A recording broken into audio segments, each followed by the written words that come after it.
Masters পাশ করা একটা ছেলে মাত্র 15,000 টাকা স্যালারিতে চাকরি করে। সকাল 8টায় অফিসে যায় আর 6টায় বের হয়। বিভিন্ন গ্রুপে জব ভ্যাকান্সির পোস্টগুলো নিয়মিতই দেখা হয়। 8 ঘন্টা ডিউটি, 16,000 টাকা বেতন, তাও আবার ঢাকা শহরের মতো জায়গায়। কোয়ালিফিকেশন লাগবে, এক্সপিরিয়েন্স থাকলে প্রায়োরিটি পাবে, আর লবিং থাকলে তো কথাই নাই। কোয়ালিফিকেশন, এক্সপিরিয়েন্স আর যোগ্যতার মাথায় গুলি মেরে চাকরি চলে যায় কোনো অযোগ্য লোকের হাতে। ছেলেগুলোর স্বপ্ন এতেও দমে যায় না। স্যার, 2,000 টাকা কম দিয়েন, তবুও পজিশনটাতে আমাকেই নেন। এরকম অসংখ্য অনুরোধ শোনা যায়। চাকরিদাতাও বসে নেয়। সুযোগ পাইলে কে ছাড়ে? হ্যাঁ, মাত্র 14,000 টাকার বিনিময়ে মাস্টার্স পাস একটা ছেলেকে হায়ার করা হয়। ভাইরে, দুনিয়ার সবাই বিড়ি খেয়ে ধোঁয়া ওড়ানোর জন্য রাত জাগে না। সবাই মোবাইলের বিল তোলার জন্যও নির্ঘুম রাত কাটায় না।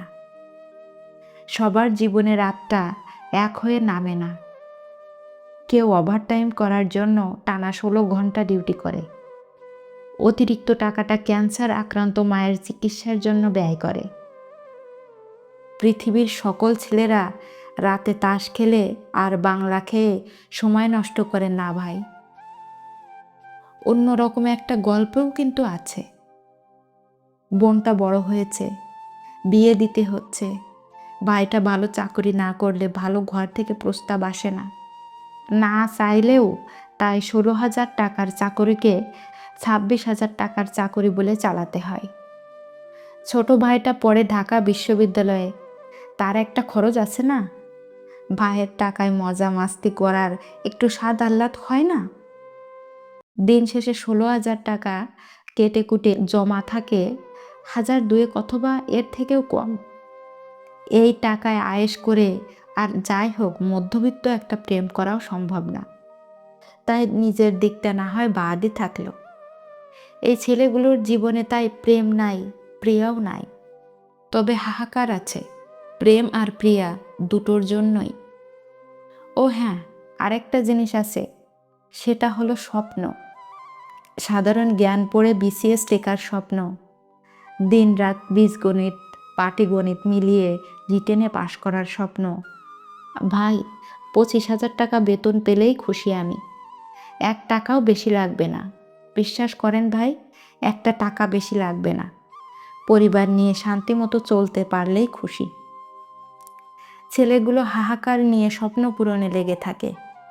বিসিএস না হোক ব্যাংকে তো হবে। ব্যাংকের জেনারেল অফিসার না হোক ক্যাশ অফিসার তো হবে। ক্যাশ অফিসার না হোক অন্তত 2nd গ্রেডের একটা সরকারি চাকরি। আচ্ছা, সরকারি চাকরিও না হোক, অন্তত বেতনটা বাড়ুক 1,000-5 টাকা। ছেলেগুলোর স্বপ্ন দৌড়াতে থাকে এভাবেই। সার্টিফিকেটের সিজিপি এর সাথে পাল্লা দিয়ে দৌড়ানোর স্বপ্ন। প্রিয়াকে না পাওয়ার হাহাকারের সাথে পাল্লা দিয়ে এগোনোর স্বপ্ন। একটু ভালো থাকার জন্য, সবাইকে নিয়ে ভালো থাকার জন্য, একা একা চলার জন্য। এটা মোটিভেশনের না, গল্পটা ভালো থাকার এবং ভালো রাখার।